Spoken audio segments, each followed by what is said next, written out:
जब बच्चा पढ़ना प्रारंभ करता है तो उनकी पढ़ाई घर से प्रारंभ होकर विद्यालय, महाविद्यालय और विश्वविद्यालय में होती है। रोजगार को मद्देनज़र रखते हुए और भी बहुत सारे शिक्षण संस्थान भी खोले गए हैं, जिसमें बच्चे दिन रात एक कर पढ़ाई करने में लगे हुए हैं, ताकि वो विद्यार्थी अपने भविष्य को उज्जवल भविष्य की ओर अग्रसर कर सके। बच्चों को विद्यालय, महाविद्यालय,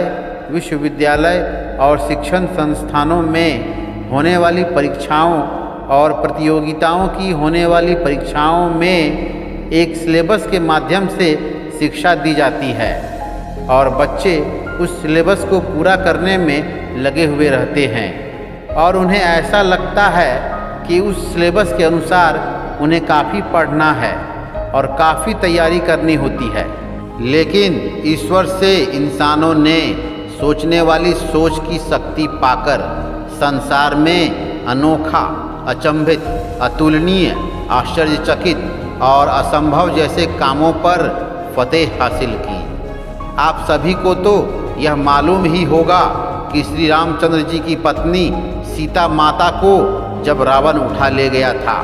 तो श्री रामचंद्र जी, लक्ष्मण जी और उनकी वानर सेना ने मिलकर रावण का वध कर सीता माता को मुक्त करवाया। लेकिन रावण भी कमज़ोर नहीं था,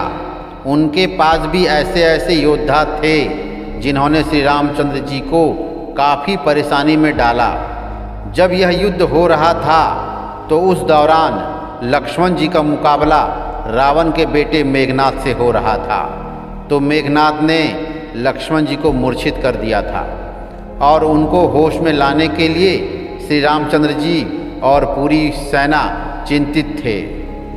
तभी उनका इलाज कर रहे सुषेण वैद्य जी ने उन्हें एकमात्र उपाय बताया जो कि उन्हें पुनर्जीवित किया जा सकता था, और वह उपाय था संजीवनी बूटी। लेकिन इनके पास समय कम था और वह पर्वत जहाँ वो संजीवनी बूटी मिलती काफ़ी दूर थी।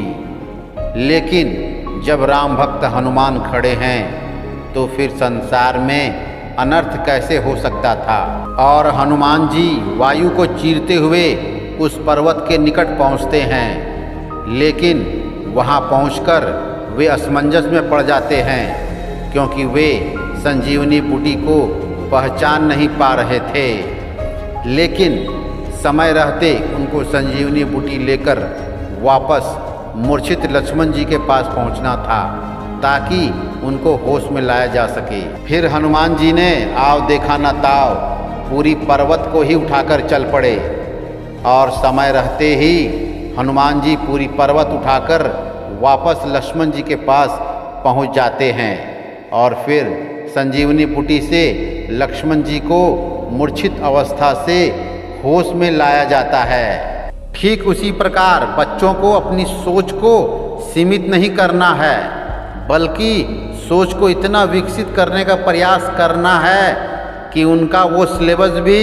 कम लगने लगे और आवश्यकता पड़ने पर पर्वत रूपी पुस्तकालय को अगर उठाकर चलना भी पड़ जाए तो कोई बात नहीं, बस पुस्तकालय को अपने मस्तिष्क में उठाकर चल पड़ना है।